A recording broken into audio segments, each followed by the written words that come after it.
everybody, and welcome to our next episode of the Maroon Veterans Podcast.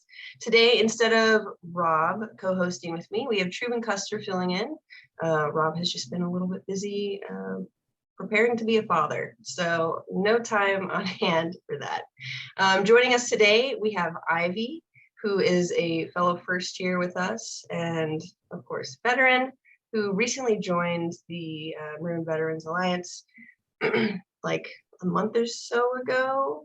Sounds yeah. So I guess tell us about your experience in the military. Why'd you leave? That's a pretty broad question. I originally joined for the education benefits. So once my time was up, it was time to take that next step. So that's why I'm here at UChicago. So they didn't trick you into re-enlisting at all? It was tempting. They were offering like different language programs and enlistment bonuses and re-enlistment bonuses, but they didn't get me. So you are very smart. I could see why you got into UChicago. So yeah, but I was in the Army for 6 years as a translator. That was the only job I would have enlisted for because I wanted to do something I really liked. And when I heard about the language school, that definitely sold me. They did get me with the 6 years, so I did a full 6. But yeah, then I found out UChicago had this veterans program. I decided to apply. I didn't know if I would get in, but I was really happy that I did. So yeah, awesome. What was like your language and stuff? I studied Chinese, and I always tell people like you don't actually get to pick in the Army when you go to the language school what language you're going to study. You take a series of tests and then they decide. So I originally was going to take Arabic and I was really excited, and then they told me Chinese, and I was like, that sounded really difficult to me. I didn't know how it would go, but yeah. I heard that's like a super difficult language to learn, like especially like speaking wise. Like my roommate is taking Chinese, and like the amount of like intonation required to really communicate what you're trying to say. Right. And the lack of an alphabet, that's the thing, that's the foundation of what we learned for English. So not having that really threw me for a loop, but it ended up being, I think, there's something nice about a challenge. So it ended up being good. Yeah, absolutely. Did you like being a linguist? I really did. Yeah, I got to work with a lot of really cool people. And I think linguistics is something I've always been interested in. So my current major is anthropology, and I think I might like to go into linguistic anthropology. So it's something that's kind of stuck with me, definitely built off that. But that's awesome. That's awesome. It's always nice to find something that you like both in work and out of work. Mm-hmm. Definitely. It makes it a little difficult though, because I can't decide what languages I would like to study. There's too many good ones. So. I was gonna say, just do them all. Yeah. Now that I actually have a choice. So. Yeah.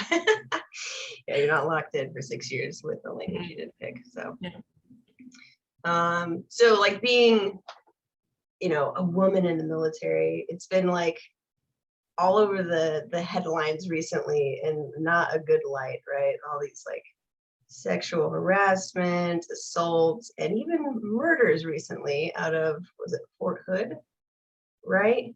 Yeah, crazy stuff. Like what was your experience, not related to any of those horrible things, but just in general, how was it for you being a woman in the military?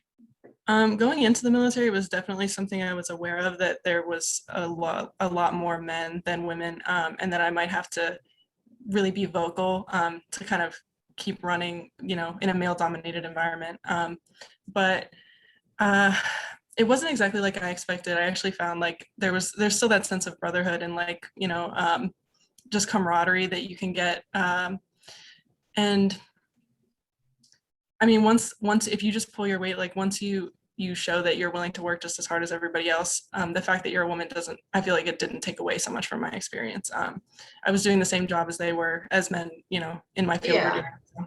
Yeah, exactly. Just sort of like, you set the standard, like, yes, I can do the job just as much as anybody else here. And they generally, coworkers respect that. Yeah, exactly. And I don't know, like, if there was any preconceived, like, oh, there's a woman on our team or anything like that. I just put that completely out of my mind and just did the best I could. And like I said, I definitely found that sense of brotherhood and camaraderie in the field. But in terms of like the more serious stuff you were talking about, I think it's both like something we think about all the time, but we didn't see as much as maybe it shows up in the news, because we have trainings on it all the time, like different ways to spot it and prevent it, and those kind of things. And if something does happen, a lot of times it's handled more privately. It's not out there for everybody to see. Yeah, I agree with that. Like the rare, more horrible cases that make the news, or it's not as rampant as it would seem. Right. Just from reading the news, for sure. But yeah, the military in general has tried their best to do a lot of trainings for everybody, and so everybody knows the vocabulary. Quarterly.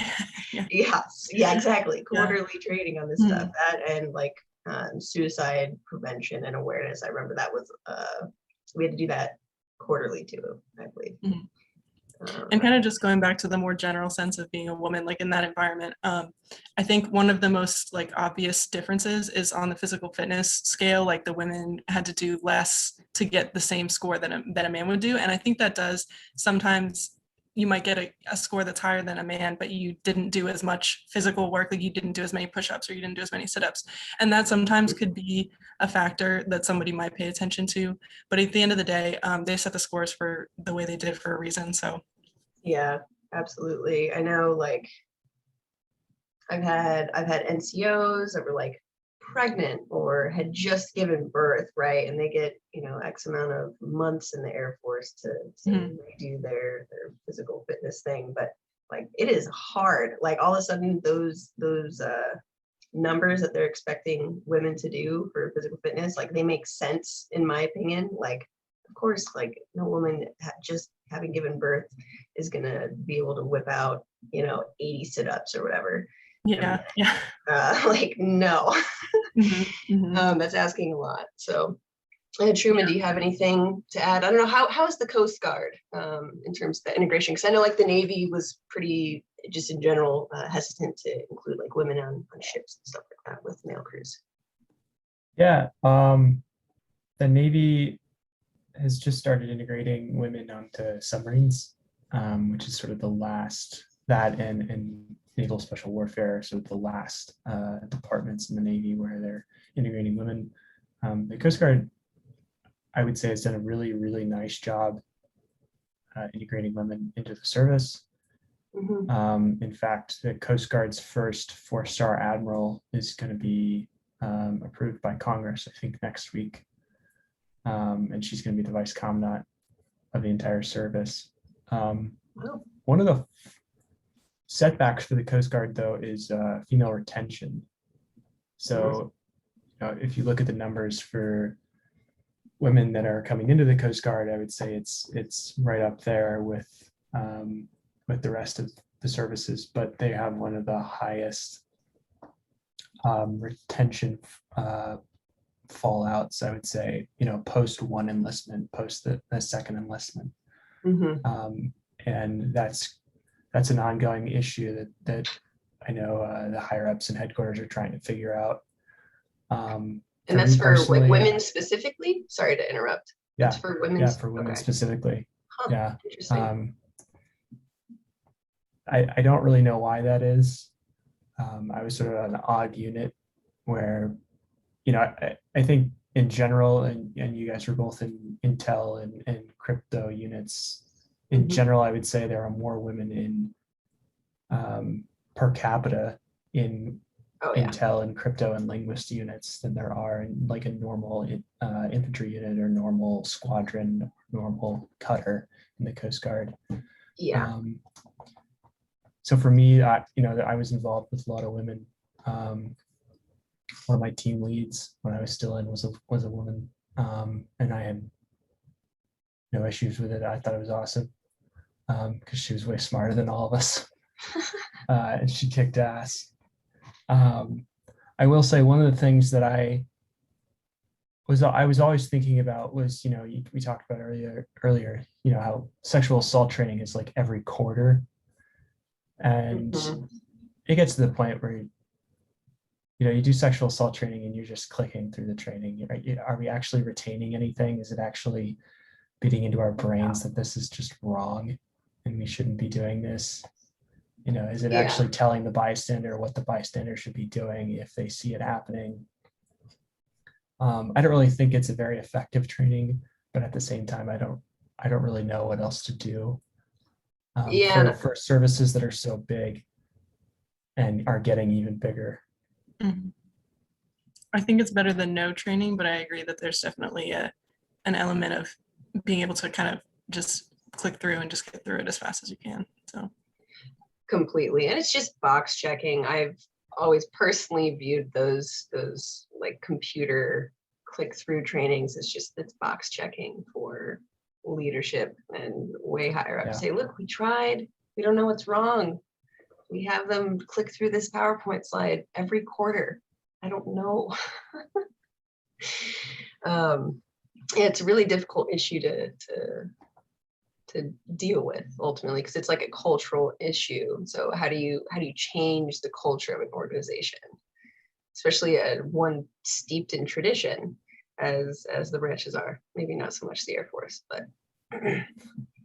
but in general. Yeah, I don't know. So you said you're looking at doing what was it, like linguistic anthropology? Yeah. So you have like this interest in languages in general. Did like you study a lot of languages in like high school, or how did you come across this interest? Yeah, I took Latin and I took Spanish when I was in high school. But just in general too, with English, I've always been interested in the intricacies of how the language works together. And some people have like a natural inclination for math or like I don't know, maybe something else, but I have always just been really good at languages because I think it's kind of like a puzzle, and sometimes there's irregularities and different things, but to me that's like fun. That's the fun of it. So it's just always been something I'm good at, definitely. Absolutely. Well, that's super cool. Super cool. Any final questions for Ivy, Truman? Ivy, what do you want to do when you grow up? With a linguistic anthropology degree, what do you want to do when you grow up? Well, I don't know if I'll ever grow up, first of all, but that's okay. Never grow honestly, I think I would like to someday, if I could, I would like to be a beekeeper. I know that seems way out of left field, but there's something about being in nature with pollinators. It just seems so peaceful to me. I think if I could do that, that would be great. If it was related to linguistics, though, I would love to work at a museum that maybe had a department with linguistics. That would be awesome as well. Museum, yeah. That would be really cool. So one a little bit more on the fun side and one a little more serious. Hey, you can always be a hobby beekeeper. Yes, yeah. My grandpa keeps bees, and I got to try some of his honey a couple weeks ago, and it was just as good as you did. Yeah. So, there's actually Bre's family. We heard from a little bee that flew by that Bre's grandmother is an avid listener. So we would like to give her a shout out and say hello, and we appreciate your support. And we wish Bre well as she tackles this podcast. Thank you so much for that, Truman. Well, I think that about wraps it up, unless you guys have any final thoughts, plugs. No. Happy Friday. Okay. Yeah. Happy Friday to everybody. And we'll see you next time. Thank you for tuning to this week's episode of the MVA Podcast. You can catch us every 2 weeks for new guests and topics. You can also head on over to our Facebook, Twitter, and YouTube channel to find the latest updates and content from the MVA.